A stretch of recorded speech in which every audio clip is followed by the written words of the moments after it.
Hi, I'm the PC Expert Amateur, and today we're going to look at yet another fan. Ooh, what a surprise. You didn't expect that, did you? Well, this is the Cooler Master Master Fan SF120P ARGB. I don't know why they called this a Master Fan. They only used a rifle bearing for it. So to me that suggests something less than Master Class. Far less than Master Class, since it's the most basic of bearings. But whatever, if they want to, use weird, misleading marketing like all the other companies out there that do that, okay, that's their business, I suppose. Now, this fan does come with sleeves for the cabling, no daisy chaining, however. It also comes with this. Ooh, this is for if you have, they need to have the same size so you can plug in and hold together your RGB or ARGB connectors like that so they don't accidentally, try to separate from each other just like a divorce. Yeah, I don't know maybe they have problems with that at Cooler Master. I don't know. I'm just having a little fun here. But anyways, unlike the previous one, the Gelid, which doesn't seem to be compatible with anything as far as ARGB, this one's compatible with Asus, ASRock, and MSI. And look at that beauty. Isn't that snazzy looking? It's got that nice, simple look to it with those really, really interesting blades. And I don't know if you notice it, but if you look here, you can see that the end of the blades is completely translucent and it's tapered like a knife. So I want to try not to cut myself on these because they do get up to a high speed. Well, relatively high speed anyways. Aside from that, they do have corner cushions. Let's check out the lighting though, because I know that some people are really interested in fans having lights. Personally, I think it's just kind of a waste of money, but whatever. This is one of their discontinued products, so you may have trouble finding it. It only has 24 lights around the outside. But you can also, from the sides, see what's going on there. So it does have a fairly smooth color transition, which is nice. Unlike some of the other fans out there that are very jerky looking. And for those of you who think that's important, congratulations. Let's listen to the sound of this fan, though. I mean, that could be a deal breaker for some people. Man, I'm on a short leash with this one. They didn't really give a very long cabling at all, so let me just move that down there, and off we go to the races. Yeah, and at the beginning there, I could hear the rifle bearing scrape before the lubricant got distributed. And it's pretty noisy, actually. There's a noise that must be coming from the bearing or the motor. And there's a little bit of harmonics.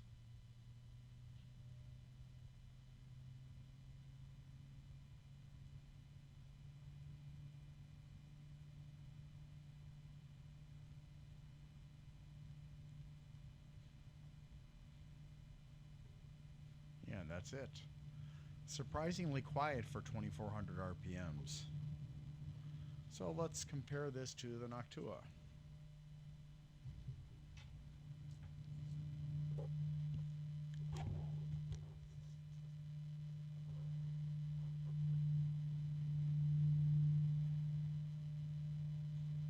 There's a little bit of harmonics from this at 2400.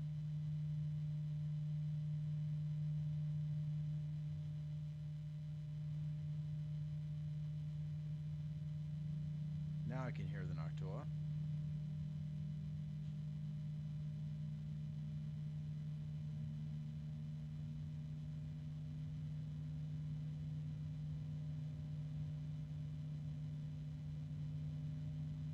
I would say that the Cooler Master with the extra 400 RPMs is a little bit louder, but not by much. But at the bottom end, the Noctua is definitely quieter.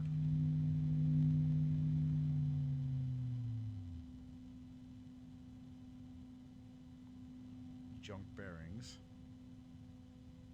If they had bothered to put good bearings in this fan, it would probably be a lot quieter.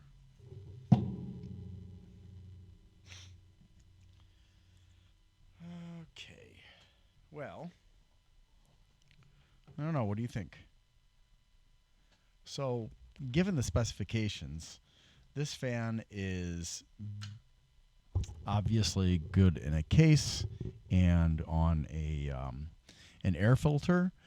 If you have a low density radiator, then it'd be okay there because it's at the bottom end of the spectrum for radiators. But otherwise, I'd stay away from it for radiators and just stick with something that's got at least 3 millimeters of water for power.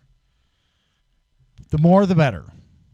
I understand that some of you are like, well, I don't want to hear any noise. Look, do you want your computer to perform optimally, or do you want your computer to be quiet? Make a choice. Now, I think that's about all I can say about this. It is, as you can tell, the blades are just a little bit textured, which I guess would be a good thing. Let's take a look at the data, though. All right, so the Cooler Master Masterfan SF120P ARGB, or MFY-P2DN-24NPA-R1. Please don't ask. I don't know. It's a $16 fan. So for $16, I guess it's okay, but honestly, I think that it could be cheaper. It's got certifications for Underwriter Laboratories, CE, FCC, and EAC. There's another one, I can't remember what it's called though. It's got a triangle with a check mark inside of a circle kind of thing, and I just don't remember what the name of that one is. It does 160,000 hours of life versus minimum of 150 for the Noctua. 2-year warranty versus the 6 years of the Noctua. It has, of course, the 24 ARGB LEDs and is compatible with Asus, ASRock, and MSI. 165 grams of weight versus the 200 of the Noctua. 5 blades versus 9. 650 minimum RPMs up to 400. I can talk really. 10% variance. Maximum airflow of 43 CFMs and maximum static pressure of 2.32 millimeters of water. 8 to 30 decibels. Now, I'm going to call this low end as being rather optimistic, and this upper end, that's probably about right. Versus the supposed 22.6 of the Noctua, which I do not believe. The fan has got a 31 centimeter cable that is not daisy chainable but is sleeved, and a 33.5 centimeter LED cable that is not daisy chainable but is sleeved. PWM and standard ARGB connectors, rifle bearings, blah. 12 volts, 2.16 rated watts, and 0.18 amps, maximum of 0.24. Now this is weird because, the standard works in a certain way as far as like what you mark as rated, what you mark as maximum, and it's just, there's also safety, which is supposed to be the same as the maximum, and it's a little different companies apparently follow their own rules. Okay, the LEDs have 5 volts and 4 watts maximum, 0.8 amps at maximum. There are no indicators of rotation and flow, but it's a clockwise rotating fan. Comes with 4 screws, and it comes with that ARGB or RGB holder thing to keep the pieces together, and 4 corner cushions. And that's all she wrote. Thank you so much for watching, and I hope you have a great day. Please like, subscribe, and share.